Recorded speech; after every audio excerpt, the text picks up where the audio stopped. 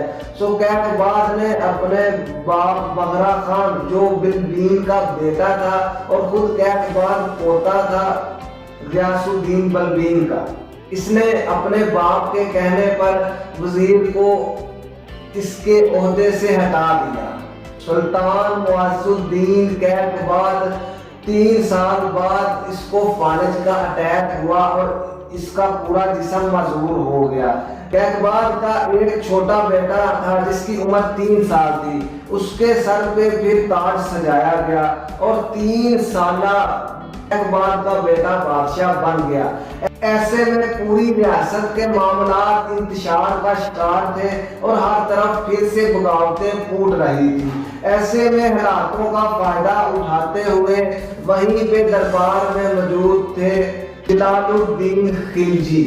جلال الدین خلجی نے موقع کا فائدہ اٹھایا اور خود تخت پر قابض ہو گیا۔ جب جلال الدین تخت نشین ہوا تو خاندان غلامہ کی حکومت ختم ہوئی اور خلجی دور شروع ہوا۔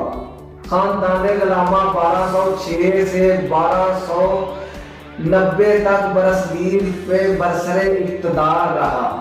پھر جلال الدین خلجی نے ان کی حکومت ختم کی، تخت پہ قابض ہوا اور اپنا سلطنت کی شروعات کی۔ 1290 سے 1321 تک خلجی خاندان نے برصغیر پہ حکومت کی۔ خلجی خاندان کے اثرات برصغیر پاک و ہند پہ کیا پڑے اور خلجی خاندان نے کیسے اپنی سلطنت چلائی، خلجی خاندان کے عروج و زوال کی ہم مکمل ہسٹری دیکھیں گے ہسٹری آف برصغیر کی 6ٹھی قسط میں۔